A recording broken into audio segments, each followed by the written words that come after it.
نحمده ونصلي ونسلم على رسوله الكريم اما بعد.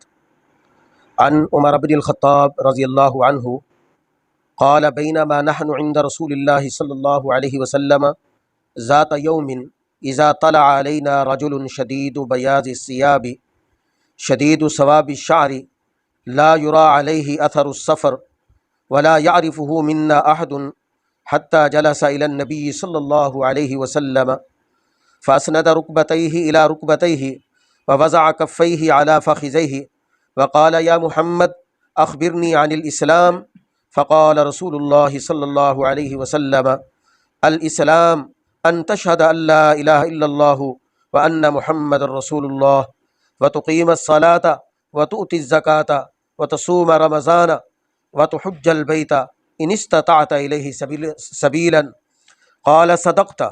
قال فعجبنا له يسأله ويصدقه. قال فأخبرني عن الإيمان. قال أن تؤمن بالله وملائكته وكتبه ورسله واليوم الآخر وتؤمن بالقدر خيره وشره. قال صدقت. قال فأخبرني عن الإحسان. قال أن تعبد الله كأنك تراه فإن لم تكن تراه فإنه يراك. قال فأخبرني عن الساعة. قال ما المسؤول عنها بأعلم من السائل. قال فأخبرني عن إمارتها. قال أن تلد الأمة ربتها وأن ترى الحفاة العراة العالة رعاء الشاء يتطاولون في البنيان. قال ثم انطلق فلبست مليا ثم قال لي يا عمر أتدري من السائل؟ قلت الله ورسوله أعلم. قال فإنه جبرائيل أتاكم يعلمكم دينكم. یہ حدیث مبارکہ جو آپ حضرات کے سامنے تلاوت کی ہے اس کو حدیث جبرائیل کہتے ہیں.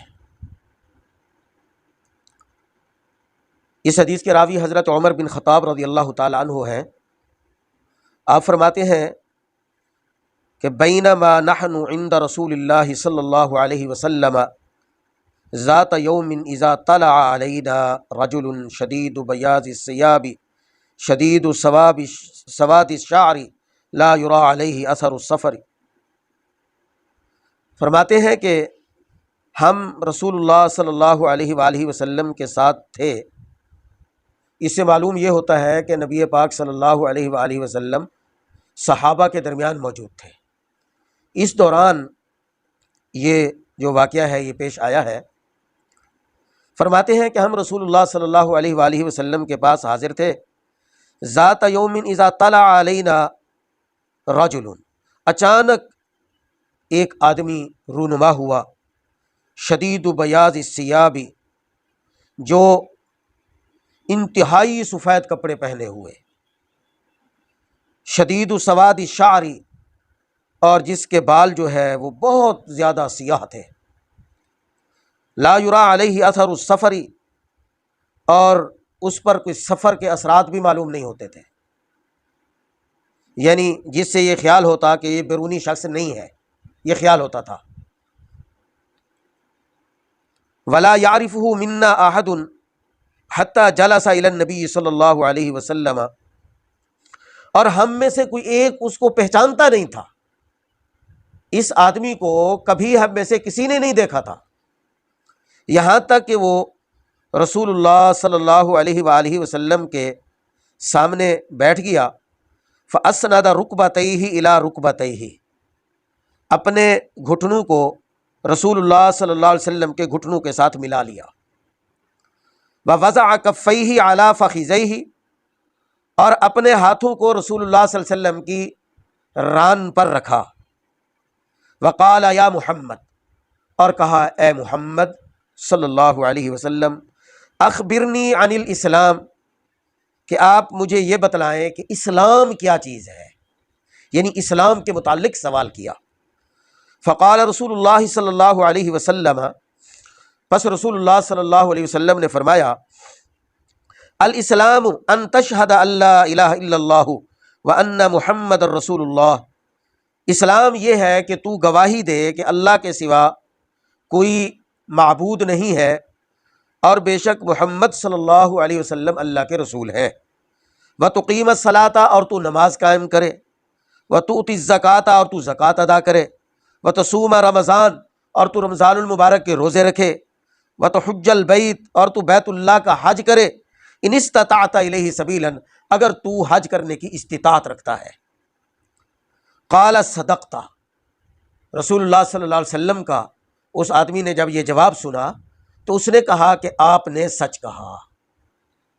قال فعجبنا له يسأله ويصدقه، حضرت عمر رضی اللہ تعالیٰ عنہ راوی کہتے ہیں ہم نے تعجب کیا کہ عجیب بات ہے کہ سوال بھی خود کرتا ہے اور تصدیق بھی خود کرتا ہے۔ قال فاخبرنی عن الایمان، پھر اس نے دوسرا سوال کیا کہ ایمان کیا چیز ہے؟ قال ان تؤمن باللہ وملائکتہ وکتبہ ورسلہ، تو رسول اللہ صلی اللہ علیہ وسلم نے فرمایا کہ ایمان یہ ہے کہ تو اللہ پر، اس کے فرشتوں پر، اس کی کتابوں پر، اس کے رسولوں پر، والیوم الآخری اور قیامت کے دن پر ایمان لے آئے، وتؤمن بالقدر خیرہ وشرہ اور اس کی اچھی اور بری تقدیر پر تو ایمان لے آئے۔ قال صدقت، پھر اس آدمی نے کیا کہا؟ صدقت، آپ نے سچ کہا۔ قال فاخبرنی عن الاحسان، پھر اس نے تیسرا سوال کیا کہ آپ مجھے یہ بتلائیں کہ احسان کیا چیز ہے؟ قال ان تعبد اللہ کأنک تراہ فإن لم تکن تراہ فإنہ یراک، تو رسول اللہ صلی اللہ علیہ وسلم نے فرمایا احسان یہ ہے کہ تو عبادت اور بندگی کرے اللہ کی گویا کہ تو اس کو دیکھ رہا ہے، اگرچہ تو اس کو نہیں دیکھ رہا تو وہ تجھے ضرور دیکھ رہا ہے۔ قال فاخبرنی عن الساعۃ، پھر اس نے سوال کیا کہ آپ مجھے یہ بتلائیں کہ قیامت کب آئے گی؟